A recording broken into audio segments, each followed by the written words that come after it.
I just took my kids to a jump house this week in Jacksonville called Rebounders. It was cool. Had a great time. They had staff dressed up as zombies, chasing the kids around. Some of these costumes and the makeup, I mean, it was pretty insane. They had a laser tag room. It was all dark, and these zombies running around chasing them, and the kids were like screaming for their lives. It was pretty funny. But I took my kids to a similar place about 2 months ago, also in Florida, where they had all the protocols in place for COVID. I mean, they took everyone's temperature, then they actually had normal questions. They've been in contact with anyone with COVID. Are you feeling okay? All that nonsense. And then they let you go in and jump, and everything was cool, practice social distancing. But, it was a little bit of a process, right? At this place, I won't say there was zero protocols for COVID, but they didn't take your temperature.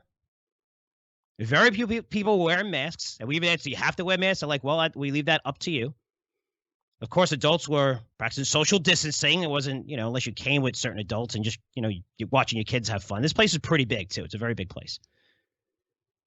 Well, the kids just running around, having a good time, going crazy. And I have to tell you, nobody was worried. Like, it didn't even cross anyone's mind. Like, wow, I can't believe it. These kids should be wearing it. It didn't even cross our minds. And a few takeaways here. Because this is going to sound like a huge shock to many of you. Having a place that's indoors, open to kids, and not having mandates, rules in place to protect you from COVID, forcing you to do stuff. The first takeaway here is people are getting sick of wearing masks all the time. It sounds crazy. Florida's first to the party, along with Georgia, I guess, open up their economy all the way back in May. I know in Florida, they opened up at 25%, pushed it to 50%. As of September 25th, Governor DeSantis removed all COVID restrictions on bars and restaurants, which basically were the last establishments to open up, right? Of course, every state.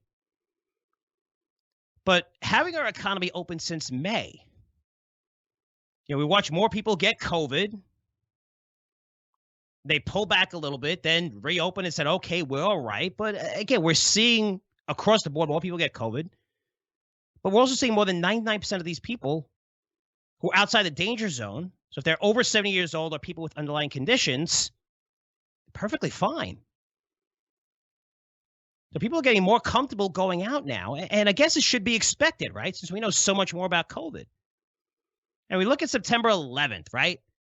And how crazy it was. I remember when it first happened and they shut down travel. I remember looking up in the air like the weeks after just to see if there's any planes and it was crazy, right? It was something we've never seen before, like the pandemic, something that we've never seen.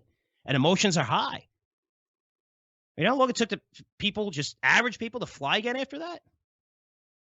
And something like that happens, it's a shock to the system, right? Total panic.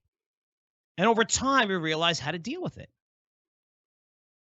But 99.9% of people who fly now, they don't believe it's going to get hijacked. It did take time, and sentiment changed. And that's what's happening in Florida and Georgia. I can't say what's happening in all the states that you live in. I'm just telling you here. But people are definitely feeling better about going out. And they're also getting very sick of wearing masks, which is a crazy process on the whole, right? Not saying not to wear masks. I'm just saying, but usually, even in other cultures, you wear masks when you're sick, not when you're not sick. And when you're wearing them all the time, and you're seeing like a friend get COVID and they're okay, and again, you're not in that danger zone or have any underlying conditions, they're like, okay, I mean, they're treating it differently. I'm just telling you that. I'm not giving you an opinion here. The second takeaway, and I want you to look at New York City and California, where I have most of my subscribers. I wouldn't say most of my, those two states I have the most subscribers in. So cool off a little bit. Not going to rip you apart here. But if you look at these areas, they're barely open, maybe at 25, 35% in most areas. I mean, outside New York City, Long Island's open, Westchester a little bit more open. And also maybe a few areas in California, the rules might be relaxed a little bit from what I'm hearing. But overall, they've been late to the party opening up, and that's okay. That's just those areas. And sentiment in these two states are much different than what we're seeing here in Florida and Georgia. But people outside the danger zone, right? They're still deathly afraid of COVID, which is kind of crazy. But it is going to take a while for this type of sentiment to change. Maybe 3 to 6 months. Maybe when we get a vaccine by year end. But it's going to take a while.